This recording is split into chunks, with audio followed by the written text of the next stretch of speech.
नमस्कार दोस्तों, कैसे हैं आप सब। स्वागत है आप सभी का नारायण सर क्लासेस में। कक्षा 10 का विज्ञान विषय का पहला अध्याय पढ़ाया जा रहा है, जिसका 2 भाग हमने पढ़ा दिया है।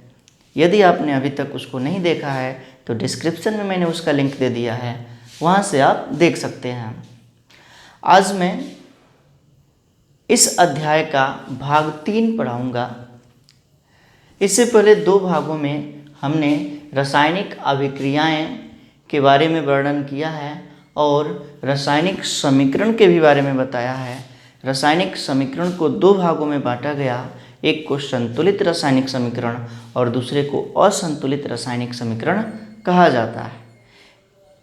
पिछले 2 भागों में डिटेल में हमने इसके बारे में वर्णन किया है। आज के भाग में हम जानेंगे क्या समीकरण को संतुलित करने की आवश्यकता।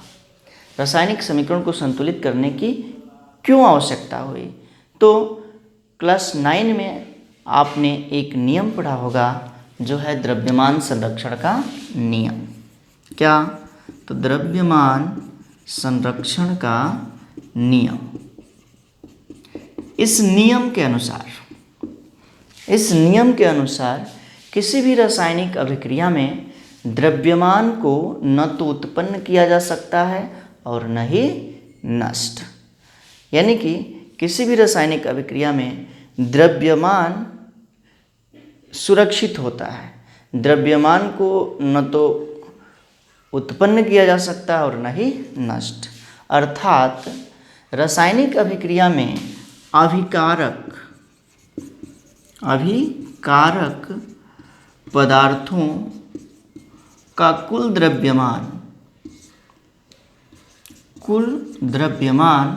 जो होता है उत्पाद पदार्थों के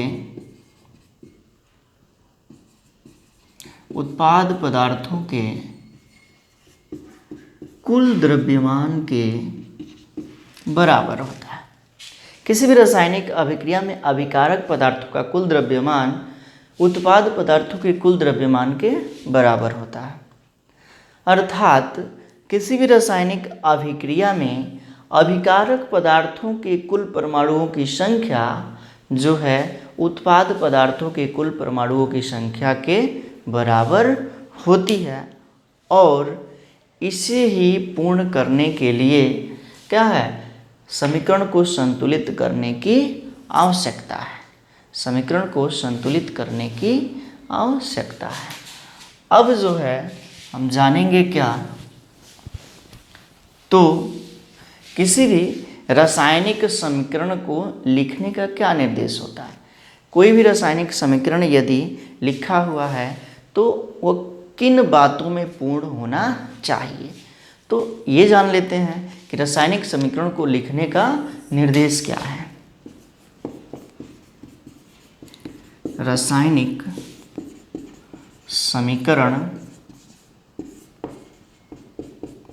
को लिखने का निर्देश। तो इसमें सबसे पहली बात हम ये जानेंगे कि रासायनिक समीकरण में अभिकारक जो है, इसको समीकरण के लेफ्ट यानी कि बाएं भाग में और तीर के दाएं भाग में यानी कि राइट साइड में उत्पाद को लिखते हैं।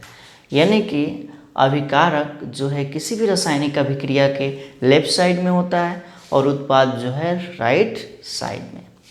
दूसरी बात क्या, तो यदि अभिकारक पदार्थों की संख्या 1 से अधिक हो तो उन पदार्थों के बीच में प्लस का धन का चिन्ह लगाते हैं। उसी तरह से उत्पाद की भी संख्या 1 से अधिक होगी तो उत्पादों के भी बीच में प्लस का चिन्ह लगाएंगे। जैसे कि हमने एक समीकरण बताया था, क्या, तो मैग्नीशियम को जलाने पर मैग्नीशियम ऑक्साइड का निर्माण होता है। यहाँ पे 2 पदार्थ भाग लिए हैं, एक मैग्नीशियम और ऑक्सीजन, इसलिए क्या है, दोनों के बीच प्लस का चिन्ह लगाया गया है। तो वही बात यदि उत्पाद में भी पदार्थों की संख्या 1 से अधिक होगी तो उस पदार्थ के बीच भी हम क्या करेंगे, प्लस चिन्ह का प्रयोग करेंगे। तीसरी मुख्य बात क्या है, रासायनिक समीकरण को लिखते समय ये देखना चाहिए कि रासायनिक समीकरण संतुलित है कि नहीं है, संतुलित है कि नहीं। रासायनिक समीकरण को संतुलित होना बहुत ही आवश्यक है। यदि संतुलित नहीं है तो उसको संतुलित करना आवश्यक है। चौथी बात क्या, संतुलित करते समय यदि समीकरण संतुलित नहीं है तो समीकरण को संतुलित करते समय यौगिक के सूत्रों को परिवर्तित नहीं करते हैं, यौगिक के सूत्रों को परिवर्तित नहीं करते हैं। यानी कि जब भी समीकरण को संतुलित किया जाता है तो उसको परिवर्तित, उसके यौगिक के सूत्रों को परिवर्तित नहीं करते हैं। जैसे कि यहाँ पर एक उदाहरण है, मैग्नीशियम को जलाने पर मैग्नीशियम ऑक्साइड का निर्माण होता है। तो यहाँ पे मैग्नीशियम अभिकारक में 1 है और उत्पाद में भी इसके परमाणुओं की संख्या 1 है, लेकिन ऑक्सीजन अभिकारक में परमाणुओं की संख्या 2 है और उत्पाद में उसके परमाणुओं की संख्या 2 नहीं है, 1 ही है। तो इसको संतुलित करते समय हम इसके सूत्र को परिवर्तित नहीं करेंगे, सूत्र को कभी भी परिवर्तित नहीं करेंगे। ये नहीं कि यहाँ पे हम ये 2 लगा दें तो इससे क्या हो जाएगा, मैग्नीशियम ऑक्साइड का सूत्र बदल जाएगा। तो इसको परिवर्तित नहीं करना है। इसलिए जो भी संख्या हम लिखेंगे सूत्र के दाहिनी ओर, दाईं ओर लिखेंगे। उसके बाद से 5वें नंबर पे आता है क्या, 5वें नंबर पे जो आता है क्या, तो रासायनिक समीकरण में पदार्थों की अवस्था को दर्शाना आवश्यक है। रासायनिक समीकरण में पदार्थों की अवस्था को दर्शाना आवश्यक है। यदि पदार्थ ठोस अवस्था में है तो उसके लिए हम S का प्रयोग करते हैं, यदि द्रव अवस्था में हो तो उसके लिए स्मॉल का प्रयोग करते हैं, और यदि पदार्थ गैस अवस्था में हो तो उसके लिए G का प्रयोग करते हैं। और यदि पदार्थ द्रवीय विलयन के रूप में हो, द्रवीय विलयन के रूप में हो तो उसके लिए जो है हम एक्यू का प्रयोग करते हैं, एक्वस फॉर्म, एक्यू का प्रयोग करते हैं। यानी कि रासायनिक अभिक्रिया में पदार्थ की अवस्था को प्रदर्शित करना बहुत ही आवश्यक है। उसके बाद से यदि अभिक्रिया उत्क्रमणीय हो, छठा नंबर क्या, अभिक्रिया क्या हो, उत्क्रमणीय हो, तो अभिक्रिया उत्क्रमणीय होने पर क्या करते हैं, दोनों ओर अर्ध तीरों द्वारा प्रदर्शित करते हैं। उत्क्रमणीय का अर्थ होता है कि अभिक्रिया दोनों ओर हो सकती है, अभिकारक की भी ओर और उत्पाद की भी ओर हो सकती है। उसके बाद से अगला बिंदु आता है क्या, अभिक्रिया संपन्न होने के लिए जो आवश्यक कारक हो, अभिक्रिया संपन्न होने के लिए आवश्यक कारकों जैसे ताप, दाब, उत्प्रेरक, ताप, दाब, उत्प्रेरक आदि को जो है तीर के ऊपर या नीचे लिखा जाता है, तीर के ऊपर या नीचे लिखा जाता है। यानी कि अभिक्रिया संपन्न करने के लिए जो भी आवश्यक कारक लगाए गए हों, जैसे कि ताप हो, दाब हो, उत्प्रेरक हो, तो उसको क्या करते हैं, तीर के ऊपर या नीचे लिखते हैं। यहाँ पे जानते हैं उत्प्रेरक है क्या, तो उत्प्रेरक वे पदार्थ होते हैं जो किसी भी रासायनिक अभिक्रिया के वेग को, स्पीड को परिवर्तित कर देते हैं, लेकिन स्वयं रासायनिक अभिक्रिया में भाग नहीं लेते हैं। तो यहाँ पे जो है अगला पॉइंट आएगा क्या, 8वां, यदि रासायनिक अभिक्रिया में ऊष्मा उत्सर्जित हो रही है, या ऊष्मा अवशोषित हो रही है, यानी कि रासायनिक अभिक्रिया में ऊष्मा बाहर निकल रही है, या रासायनिक अभिक्रिया को कराने के लिए ऊष्मा दी जा रही है, तो उसको भी दर्शाना आवश्यक होता है। तो ये मुख्य बिंदुएं हैं जो किसी भी रासायनिक समीकरण को लिखने समय ये सब बातें पूर्ण होनी चाहिए, तब वह रासायनिक समीकरण क्या है, संतुलित है। अब जो है रासायनिक समीकरण को संतुलित कैसे करते हैं इसके बारे में जानेंगे। रासायनिक समीकरण को संतुलित किस प्रकार से करेंगे, तो ध्यान से देखना है इसको। यदि आप एक बार देख लेंगे तो कोई भी रासायनिक समीकरण बहुत ही आसानी से जल्दी से संतुलित कर लेंगे। तो रासायनिक समीकरण को क्या करना है, संतुलित करना है, संतुलित करना। तो इसके लिए कुछ नियमों को जानना जरूरी है। यदि हम उन नियमों का अनुसरण करें तो किसी भी रासायनिक समीकरण को संतुलित कर सकते हैं। तो सबसे पहली बात क्या है, तो हम जो है केमिकल फार्मूले को, रासायनिक अभिक्रिया में उपस्थित जो फार्मूला है, पदार्थ के जो सूत्र होते हैं, उसको कभी भी परिवर्तित नहीं करते हैं, चेंज नहीं करते हैं। इसके लिए हम क्या करते हैं, रासायनिक सूत्र को परिवर्तित नहीं करते हैं, परिवर्तित नहीं करते हैं। इसके लिए हमें क्या करना होगा, तो रासायनिक अभिक्रिया में जो पदार्थ होंगे उन पदार्थों को बॉक्स में रख लेते हैं। जैसे कि यहाँ पे जो है एक रासायनिक अभिक्रिया है क्या, मैग्नीशियम की क्रिया ऑक्सीजन से हुई तो मैग्नीशियम ऑक्साइड का निर्माण हुआ। तो क्या कर सकते हैं, इस रासायनिक सूत्रों को हम बॉक्स में रख लेंगे, यानी कि इस बॉक्स के अंदर कोई भी परिवर्तन नहीं करेंगे। यदि संख्या बढ़ाना हो घटाना हो तो बॉक्स के बाहर ही करेंगे। ये बहुत ही ज़रूरी है। ये नहीं है कि हम रासायनिक सूत्र को परिवर्तित करके रासायनिक समीकरण को संतुलित कर दें, तो ये बहुत बड़ी गलती होगी। उसके बाद से दूसरी बात क्या करना है, तो हमें जो है ये लिख लेना है कि अभिकारक में परमाणुओं की संख्या कितनी है और उत्पाद में परमाणुओं की संख्या कितनी है। तो दूसरा स्टेप आता है क्या, तो अभिकारक में परमाणुओं की संख्या हमें देखना है और उत्पाद में परमाणुओं की संख्या देखना है। तो जैसे दूसरे में हम क्या करेंगे, तो एलिमेंट लिख लेते हैं, तत्व। उसके बाद से यहाँ पे लिखेंगे अभिकारक। अभिकारक में वो तत्व कितना है, कितनी संख्या में है, और उत्पाद में वह तत्व कितनी संख्या में है। जैसे कि इसी उपरोक्त उदाहरण को लेते हैं, तो यहाँ पे क्या है, एक तत्व है मैग्नीशियम, उसके बाद से ऑक्सीजन। अभिकारक में मैग्नीशियम की संख्या 1 है और अभिकारक में ऑक्सीजन की परमाणुओं की संख्या 2 है। उत्पाद में जो है मैग्नीशियम के परमाणुओं की संख्या 1 है और उत्पाद में जो है ऑक्सीजन के परमाणुओं की संख्या 1 है। तो यहाँ पे क्या है, मैग्नीशियम तो बराबर है लेकिन ऑक्सीजन बराबर नहीं है।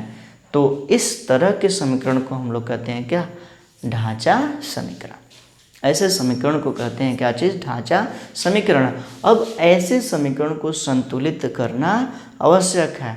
तो क्या करते हैं, दूसरे स्टेप में हम क्या करते हैं कि सबसे पहले अभिकारक में उस तत्व के कितने परमाणुओं की संख्या है और उत्पाद में उस तत्व के परमाणुओं की संख्या कितनी है, इसको हम नोट कर लेते हैं।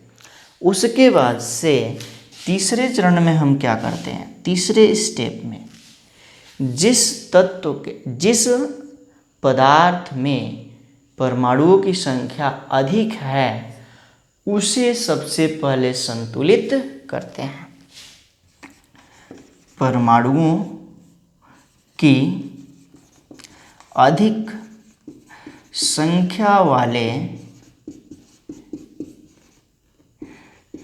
पदार्थ को पहले संतुलित करते हैं, संतुलित करते हैं। तो ये तीन मुख्य बातें हैं। यदि इसको हम ध्यान में रखेंगे तो किसी भी समीकरण को बहुत ही आसानी से संतुलित कर लेंगे। तो परमाणुओं के अधिक, जैसे देखते हैं यहाँ पे किसमें परमाणुओं की संख्या अधिक है, तो यहाँ पे मैग्नीशियम ऑक्साइड में परमाणुओं की संख्या अधिक है। तो क्या करते हैं, देखते हैं इधर ऑक्सीजन के परमाणुओं की संख्या 2 है और इधर ऑक्सीजन के परमाणुओं की संख्या 1 है। तो इस साइड में हम क्या कर लेते हैं, 2 का गुणा कर लेते हैं। जैसे कि Mg plus O2 equal to हो जाएगा क्या, MgO। सूत्र में परिवर्तन नहीं करना है, सूत्र में परिवर्तन नहीं करना है। तो क्या करना है इसके लिए, तो सूत्र को बॉक्स में घेर लेना है। तो यहाँ पे हम परमाणुओं की संख्या को बराबर करेंगे ऑक्सीजन का, तो 2 का गुणा कर देंगे MgO में। तो यहाँ पे देखते हैं ऑक्सीजन के परमाणुओं की संख्या तो बराबर हो गई, लेकिन मैग्नीशियम के परमाणुओं की संख्या बराबर नहीं हुई। अब इसको बराबर करने के लिए हम क्या करेंगे, इधर मैग्नीशियम में 2 का गुणा करेंगे। अब देखते हैं क्या हुआ, तो अभिकारक में मैग्नीशियम के परमाणुओं की संख्या 2 है और ऑक्सीजन के भी परमाणुओं की संख्या 2 है। उसी तरह से उत्पाद में देखते हैं तो मैग्नीशियम के भी परमाणुओं की संख्या 2 है और ऑक्सीजन के परमाणुओं की संख्या 2 है। तो क्या हुआ, यहाँ पे दोनों ओर तत्वों के परमाणुओं की संख्या बराबर हो गई और ये कौन सा समीकरण हो गया, संतुलित रासायनिक समीकरण हो गया। तो इस तरह से कुछ स्टेपों का हम अनुसरण करके क्या कर सकते हैं, किसी भी रासायनिक समीकरण को संतुलित कर सकते हैं। इसके हम कुछ उदाहरण लेते हैं, कुछ समीकरण यहाँ पे लिखेंगे और उसको संतुलित करना है। कुछ समीकरण हम यहाँ पे लिखते हैं और उसे ही क्या करना है, तो संतुलित करना है। सबसे पहला समीकरण है क्या, Zn plus H2SO4 equal to ZnSO4 plus H2। यहाँ पे जो है इस समीकरण को हम संतुलित करेंगे। तो इसके लिए क्या करेंगे, सबसे पहले हम समीकरण में जो पदार्थ है उसको घेर लेते हैं बॉक्स में, ताकि उसके सूत्र में हम कोई परिवर्तन न कर सकें। उसके बाद से दूसरे स्टेप में हम क्या देखेंगे, दूसरे स्टेप में देखेंगे कि अभिकारक और उत्पाद में परमाणुओं की संख्या कितनी है, अभिकारक और उत्पाद में परमाणुओं की संख्या कितनी है। तो यहाँ पे सबसे पहले अभिकारक में देखते हैं तो जिंक है तत्व, उसके बाद से हाइड्रोजन है, उसके बाद से सल्फर है और उसके बाद से ऑक्सीजन है। अभिकारक में जिंक के परमाणुओं की संख्या 1 है, हाइड्रोजन की 2 है, सल्फर का 1 है और ऑक्सीजन का 4 है। उत्पाद में देखते हैं जिंक का 1 है, हाइड्रोजन का 2 है, सल्फर का 1 है और ऑक्सीजन का 4 है। क्या हुआ यहाँ पे, तो देख रहे हैं क्या, दोनों ओर परमाणुओं की संख्या बराबर है, यानी कि यह समीकरण क्या है, संतुलित है। यह समीकरण जो है संतुलित है। उसके बाद से दूसरा उदाहरण देखते हैं क्या, दूसरा उदाहरण जो है क्या, CO प्लस कार्बन मोनोऑक्साइड, ये क्या है, गैस है और उसके साथ हाइड्रोजन गैस की क्रिया हुई। कार्बन मोनोऑक्साइड की क्रिया हाइड्रोजन गैस से कराने पर जो है CH3OH मेथेनॉल का निर्माण होता है। यह है क्या, तो लिक्विड है। इसको हमें क्या करना है, संतुलित करना है। तो यह है कार्बन मोनोऑक्साइड। तो सबसे पहले हम क्या करेंगे, इसको बॉक्स में घेर लेंगे, बॉक्स में जो है घेर लेंगे। अब जो है हम जानेंगे कि अभिकारक में कितने परमाणुओं की संख्या है और उत्पाद में कितने परमाणुओं की संख्या है। अभिकारक और उत्पाद देख लेते हैं यहाँ पे। तो सबसे पहले तत्व है कार्बन है, ऑक्सीजन है और हाइड्रोजन है। कार्बन के परमाणुओं की संख्या 1 है अभिकारक में, उत्पाद में भी 1 है। ऑक्सीजन के परमाणुओं की संख्या 1 है और उत्पाद में भी 1 है। उसके बाद से हाइड्रोजन के परमाणुओं की संख्या 2 है और यहाँ पे 3 है। क्या हुआ? हाइड्रोजन के परमाणुओं की संख्या अभिकारक और उत्पाद में एक जैसा नहीं है। अब क्या करना होगा? संतुलित करना होगा। और इसके लिए हम क्या करेंगे? सबसे पहले अधिक परमाणुओं की संख्या को हम संतुलित करेंगे। अधिक परमाणुओं की संख्या कौन से तत्व में, कौन से यौगिक में है? तो यहाँ पे मेथेनॉल में है। और इधर देखते हैं हाइड्रोजन परमाणुओं की संख्या 4 है, 3 नहीं है, 3 और 1 4। तो ऐसे ही यहाँ पे अधिक है। तो इसके लिए पूरा करने के लिए हम क्या करेंगे? तो अभिकारक में हाइड्रोजन के राइट साइड में जो है 2 का गुणा करेंगे तो हो जाएगा क्या? CO2 + 2H2 = CH3OH। हाँ, तो यहाँ पे देखते हैं अब कार्बन दोनों ओर एक ही है, ऑक्सीजन भी दोनों, अच्छा कार्बन मोनोऑक्साइड है ना, ऑक्सीजन भी दोनों ओर एक ही है। हाइड्रोजन के परमाणुओं की संख्या अभिकारक में भी हो गया 4 और उत्पाद में भी हो गया 4। अतः ये भी समीकरण क्या हो गया? संतुलित समीकरण हो गया। ये भी समीकरण क्या हो गया? तो संतुलित समीकरण हो गया। इस तरह से कुछ स्टेपों का अनुसरण करके हम किसी भी रासायनिक समीकरण को संतुलित कर सकते हैं। तो आज के वीडियो में इतना ही रहने देते हैं। अगले भाग में हम जो है ये जानेंगे कि रासायनिक अभिक्रियाएं कितने प्रकार की होती हैं। उन सभी रासायनिक अभिक्रियाओं के बारे में हम विस्तार से अध्ययन करेंगे। बस इस वीडियो में इतना ही। धन्यवाद।